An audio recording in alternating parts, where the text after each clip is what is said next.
Elsword is a side-scrolling beat-em-up MMORPG which suffers from excessive system bloat, featuring more upgrade, enhancement, improvement, level up and refining mechanics than I could reasonably keep up with, unbelievably predatory monetization, and a cash shop which literally sells you powerful items and game-breaking potions, which trivialise boss fights, and an insanely generic anime plot about evil authority figures and snarky children, featuring way too many side characters you won't care about, presented in the dullest possible way. There are 15-minute segments where characters will simply talk at each other, you aren't involved at all, and there are some segments they've not even bothered to animate whoever is meant to be talking. And all of this is a really big shame, because the actual core gameplay, the moment-to-moment combat in the game's actual important sections, is absolutely brilliant and insanely good fun. Ladies and gentlemen, welcome. I'm Josh Stripe-Hayes, and this is Worst MMO Ever, a series where I play the worst MMO games I can find so you don't have to. Drop a like on the video or sub to the channel for more MMO stuff, ring the bell for all the future notifications, and as usual, a huge thank you to the supporters on Patreon and Twitch who keep the channel alive. More on how you can support at the end. For now, let's begin. Today we're playing Elsword. It's on Steam and it's free. Now when you load it up, three things happen rather quickly which set me on edge straight away. First off, it needs you to make an account, so it auto-opens Internet Explorer. Then our old friend overly invasive anti-cheat Zingcode 3 rears its ugly head. And finally, when it does start, it launches in a window very slightly smaller than the actual screen resolution. But these are all issues I can ignore if the actual gameplay experience is good. So, how's the character creation? 누워라고 해. 어차피 곧 잊어버리겠지만. 근접무기인 시쿨로 적을 견제하고 그림자의 힘으로 마무리를 짓지. 그 이상은 직접 보고 판단하는 게 좋겠네. 안녕, 난 아이시라고 해. 반가워. 난 레나라고 해. 난 날렵한 엘프 궁수야. 화살뿐만이 아니라 발차기에도 일가견이. 내 이름은 레이븐이다. 난 고도의 지능을 가진 나소드. 이브라고. 전 세이커 가문의 후계자 청이라고 해요.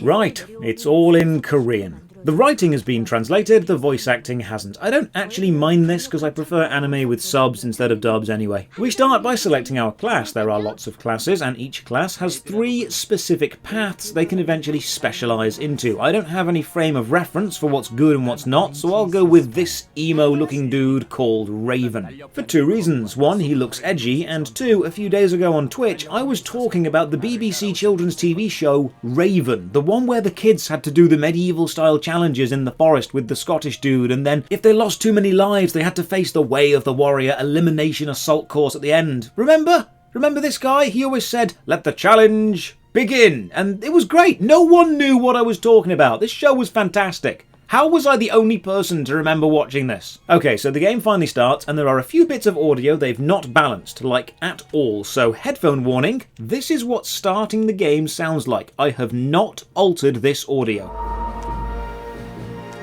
좋아. 앞으로 내 실력을 마음껏 보여주지.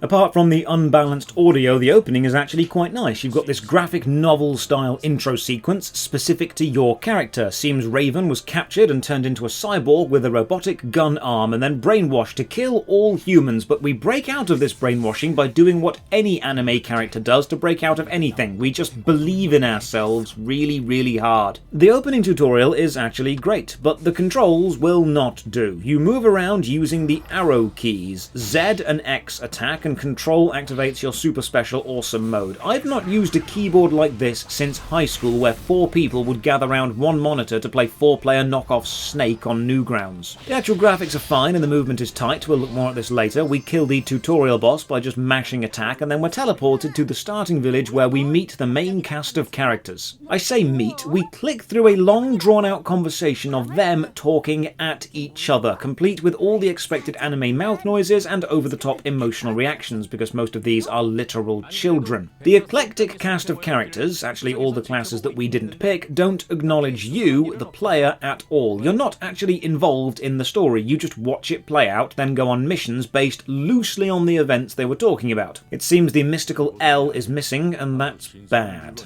Then we get this mobile style tutorial where it blanks out the part of the screen it doesn't want you to click on and just highlights, hey, click here. That's right, click the new quest list. Then accept the quest, yes, that's good. Now click the dungeon button. Oh, and then queue for the dungeon. Hooray, you did it. You clicked what we told you to click with no real context for why. The plot in Elsword is always progressed in the same way. Watch a long cutscene of characters talking to each other, then queue for a dungeon related to that conversation. You don't actually have a personal stake in any of the events of the story. You're just involved because you need to be involved to have something to do. Go to this dungeon so the main cast can keep talking about stuff. The dungeons are side-scrolling beat-em-up levels with some vertical platforms to jump up onto and boxes to break, filled with enemies you fight through the stages until you face a boss. This is the core of the game, and this fighting system is really, really good. It's built around movement and combos, using potions at the right time and then spending your mana to do special attacks. You regain mana by attacking enemies, meaning the best way to do lots of damage is to always be in the fight. In the first few levels, your key presses are actually shown on the screen. So you can see move, light attack, or light attack, heavy attack. You have this branching tree of combos you can follow. It's teaching you muscle memory, which is great. Now the main issue is the first few missions are way too easy. You can just spam light attack and be fine. Thankfully, this doesn't remain true for the entire game. Leave the first mission, more plot, more bad guys, named, more dungeons. You are literally dragged from set piece to set piece with no personal reason to be there. You're not even involved in the conversations. The main overworld village itself is fine. Nice depth, some parallax scrolling and 3D model effects in the distance. It's navigated in the same 2D side-scrolling way as the missions, and somehow I'm also level 7. When did that happen? The next few missions at least introduce some platforming mechanics. You need to jump up onto a level to avoid the boss's flame breath, and I really like this. Being two-dimensional means you lose depth. You're limited in your mechanics, so you really need to use width and height and time, effectively the fourth dimension, as best you can. Losing depth heavily reduces your potential, but limitation can breed creativity, as we'll see later. It's not a case of they've not got everything. It's a case of as long as they use what they have got really well, it will still work. Back in the village, check out the inventory, and it's fine. Some of the icons seem somewhat low resolution, like they've been stretched a bit too much for this window size, and if you open the magic wardrobe section, you get a screen size item description whenever you cursor over any of the item icons. So quickly flicking your cursor over the screen gives this quite sickening flicker effect. This is just an annoying visual effect though, nothing mechanical or substantial, and you can fix this by just not doing it. Okay, I need to remap these keys to a controller because I want to like the game, but the keyboard movement and the combat just isn't working for me. Thankfully, the remapping process is actually really, really easy. I plugged in an Xbox 360 controller and the game just instantly let me remap all the keys. That's a really nice touch. And now a more unbalanced sound. Headphone warning again. This is what handing in a quest sounds like. I have not altered this audio.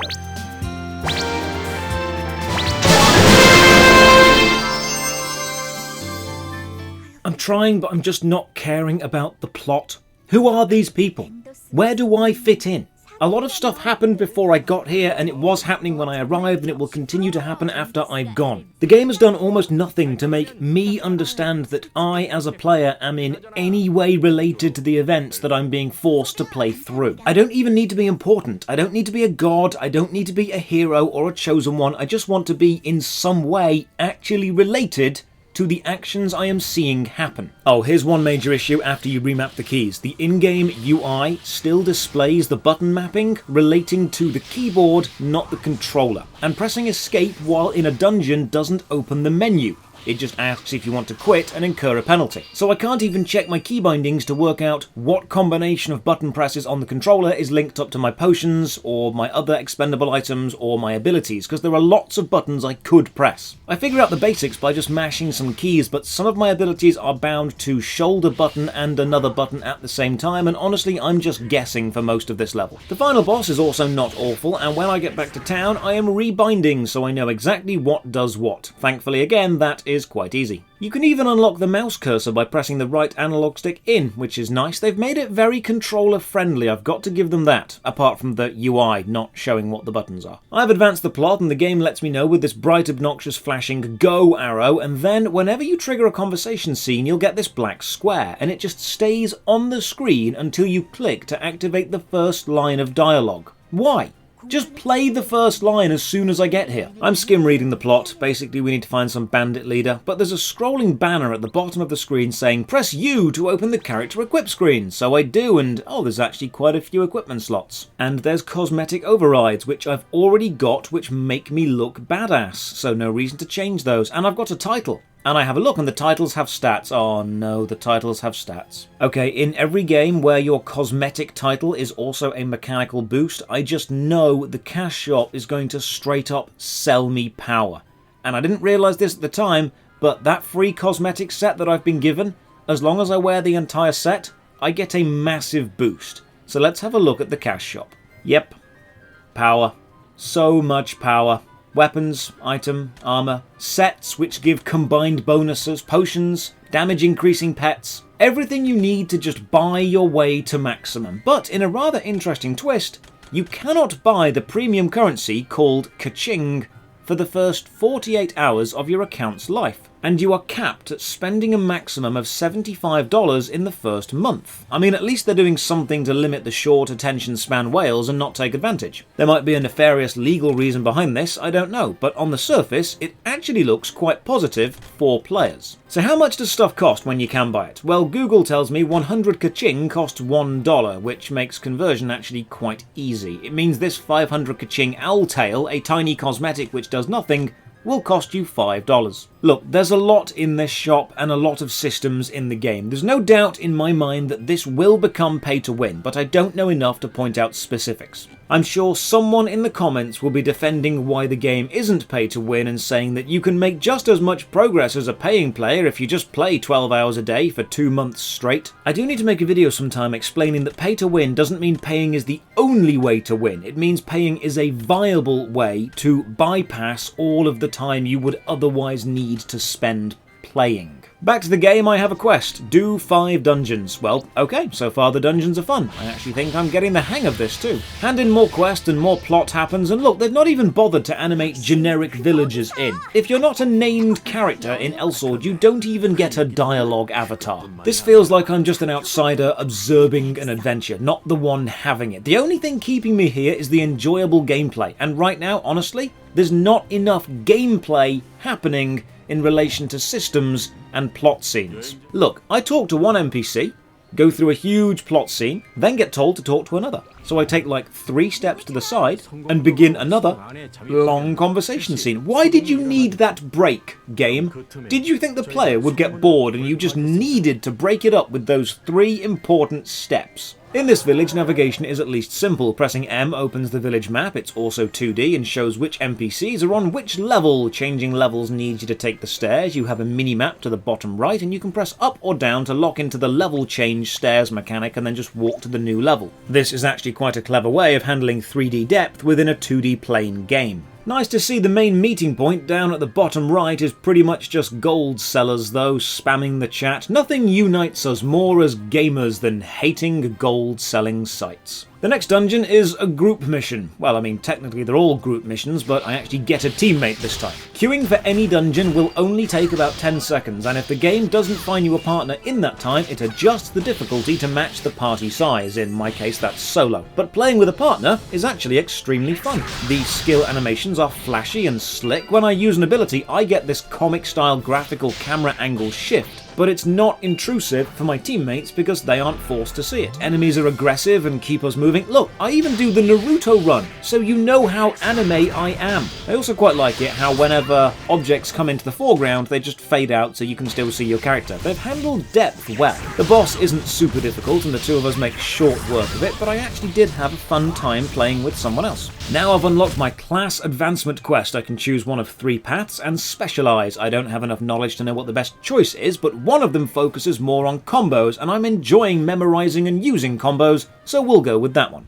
To get to the next village, we need to cross this bridge, which is also laid out like a dungeon with combat involved. Nice view though when you're at the top of this tower. In fact, all the environments so far have been lovely and stylised. Elsword is a great looking game, you can't deny that. More plot, more dungeons, more problems which can only be solved by killing everyone, and I'm okay with that because the gameplay of killing everyone is great. Elsword seems to be 3 experiences combined. It's a plot told in a really boring, lazy way of having animated avatars just talk at each other over a black background. It's an absolute mess of behind-the-scenes upgrades and shot mechanics and refinement and exploitative mobile game levels of excessive systems designed to sell you power or need you to buy power to be there. And then it's the actual 2D side-scrolling gameplay, which is just really, really good. The levels are even getting harder. There's now flame-throwing totems, and lizard men are moving from platform to platform and trying to herd me around and even defending themselves when I attack them from one direction, so I need to jump over, reposition, and attack from behind. It's getting more involved, and I'm actually really loving it. The bosses, though, are the real highlights. The stages before them are just clearing trash mobs, but the bosses are where the game shines. The camera style zooms in this dramatic swoop with a nameplate flying in and this little flourish, the environments and backgrounds reacting to the attacks, the camera zooming in and focusing on you whenever you get knocked down. The gameplay of Elsword is top notch. In some of the later levels though, the design goes against the grain somewhat and has you journeying from right to left. It's not mechanically wrong, it's just visually confusing because most Western countries read from left to right, so we are used to things flowing that way. For many Eastern gamers though, this won't be jarring at all, seeing as a lot of Eastern languages read from right to left. I'm actually starting to memorize my combos now. 3 light attacks and a heavy attack knocks something into the air. I can dodge through them, I can use an ability at the end of a chain. I can do 2 heavy attacks and then multiple light attacks to do lots of slashes. I can take out the miners moving trucks because they're dangerous. I'm having a really good time. The core of this game is great. It's everything around it that I dislike. Playing Elsword feels like being served a delicious 5-star meal inside a really cheap, rundown casino. You know they just want your money. They've got systems set up to trick you into paying. You know it's far more complicated than it has any reason to be, but you cannot deny that the main meal is great. I've been picking up quite a bit of loot as I'm playing and my inventory is now a bit full. Annoyingly, you actually start with all the other classes' items already filling up your inventory, so you start having already lost a load of space, and when you find an item you can use, you have to identify it first, which costs a small amount of currency. I even have a look into the cosmetic override system and it's decent, it's just not explained. Each equipment slot has an item and a cosmetic override choice. But as you can see, if you equip a full set of a specific override, you get a big stat boost, so it's not completely cosmetic only. I do some class quest and unlock this god-awful cutscene, which is literally a black screen with writing at the bottom, no avatars. This is meant to be my personal character's history, so I read it and then get told, media unlocked, you can go back and rewatch it. Why? Why would I want to? It's a black screen with 15 minutes of text. It feels like it's been written by some self-indulgent teenager going through a goth phase. How else do you explain 5 minutes of dark emotional writing about a dude that was kidnapped and then had his arm replaced with a gun set to background of solid black? Level up my class, unlock new combos, and by the airship level, I am using them. And I'm really enjoying them. Despite how it looks, I'm actually not button mashing. I know if I want to end with the fast spinny attack or the big explodey attack or the dash. I feel in control at all times, and that is a fantastic feeling to have in an action game. If you want the player to feel powerful, you don't just make them do powerful looking things by mashing one button. You give them full control of the minutiae of their character and you let them become powerful by putting specific combinations of button presses in. So while I'm hacking and slashing my way through these actually quite awesome levels, let's have a read of some reviews. Fun. Pay to win. Good with a few buddies to mess around on, fun for a little while, but you hit the paywall eventually. Quickly too. Absolute hot garbage. Now, you maybe say it's not that bad and argue with me. That just means you are conditioned with all the BS that they made you go through and is now unbothered by the absolute crap covered in gold foil. Gross. One of the only games I've ever seen that has cosmetics that affect your stats. Very pay-to-win spend set. Looks as old as it is, but is updated regularly. Been playing this game for 5 years now, and I still can't get over the fact it always gets updates and comes out with fun and engaging content for you to enjoy hour and hours on end. Non-stop fun, even better with the homies. As someone with over 2,000 hours clocked into this game, I can say without a shadow of a doubt that this is a pay-to-win game. It's terrible, I highly recommend it. I miss Grand Chase, so this is the closest I'm getting. I've equipped a new weapon which essentially doubled my damage, but the enemies have raised to match, so I don't actually feel stronger, I'm just seeing bigger numbers. And now we meet Raven. That's right, we meet me, or my class, and it seems I'm one of the bad guys. So the classes that you can play as in Elsword are actually the important characters in the game, but you as a player aren't important, you just get to observe what all the classes do. It's literally like watching an anime going through and then you playing as one of those characters. So it seems that I'm one of the bad guys, but it's an anime, so I'll be a bad guy until I get defeated, then I'll become a good guy. Basically, I'm Shadow the Hedgehog, OC do not steal. And yeah, the Raven boss is super easy, because now I know how the combos work, I'm able to show myself how it's done and stunlock me in a corner. I mess around with the systems for some more things like dismantling stuff for resources and crafting materials, and so far the game hasn't put any effort into even hinting at what these systems might do or how they work, so I'll return the favour by not caring either. Every out-of-game system is just upsetting me because I can see how predatory it's going to get, but then my worries fade away when I return to killing stuff. Oh good, I got some cat ears as a drop. It had been about 5 hours and I was wondering where the anime catboy ears were. This dungeon sees me falling deep into a cave and having to fight some corrupted plants, but the plants spit out these little spores, and if the spores reach a deactivated robot, they'll reactivate it and bring it to life and it will attack me. So I'm actually being forced to choose between killing the plant body or killing the spores or killing the robot before it gets activated. What a great mechanic and choice to give the player. Look, I cannot praise the actual combat sections enough, because I cannot truly explain how fun they are to play on a moment-to-moment basis, but at the same time I cannot overstate how much writing they've put into the dull conversations. Story should be emergent, told through gameplay woven seamlessly into the player's experience. So everything unlocks together, the plot, the ideas, the combat, the mechanics, the lore, it should all be there at the same time. You should have short conversations within the missions, having background events that relate to things you've killed. Have setup and payoff within a mission. Seamlessly weave it together. Right now you've got two very different experiences. The sit and read a load of text for 15 minutes experience, which is dull, and the hack and slash through a dungeon experience, which is great. To show that I'm not kidding about the text length, here is me spam clicking through a conversation. 야, 하지마. 그럼 우리는 갈림 정신 답은 그게 알테라 알았다. 우리가 킹 전 그래 알테라 블랙 어쩜 내 생각 이 녀석 블랙 너희들은 혼자 전력 그래. 실험 매처 실험 누구 무감 와라. 연네. 제일 이제 잠깐. 킹 나스. 나는 야. 호화 그리고 네. 저거 하지마. 나의 하지 난 제가 한가 내가 그것은 저게 어떤 에렛 이대로 나스 미드 맞아. 나도 뭐 제가 저기 혼자 뭐 혼자는 이 애를 이제 너희 이건 화안 무슨 동행할 나서도 알겠. 너희들 너희 여기가 비공 그럼 More team-up levels. The location of these battles are super cool. The backgrounds moving around us, the depth, the explosions feeding into the foreground. Visually, this is stunning, especially when the boss reaches his hand out and grabs the foreground from the background. That was an amazing moment. And then this factory level is fantastic. Kill an elemental boss with adds and helpers and mechanics, and then another elemental boss, and then they combine into this king elemental boss, which is an environmental boss. I have to deactivate the pods and summon the core to hit while I'm dealing with lightning and adds and missiles, and you can see him in the background punching into the level. I have to avoid massive robot hands. This is the good bit. This is great, and if Elsword was just this gameplay all the way through, I'd have no complaints at all. And I think this really highlights a changing issue in game design, specifically MMO design. MMOs aren't just made to be the best they can be. They're made now to have as many monetization avenues as possible. Elsword doesn't need all these upgrade systems, but having them means you can create a problem and sell the solution. They've made the behind-the-scenes upgrade systems complex just to sell premium currency and packs and cosmetics with stats attached and titles and consumables and weapons and armor.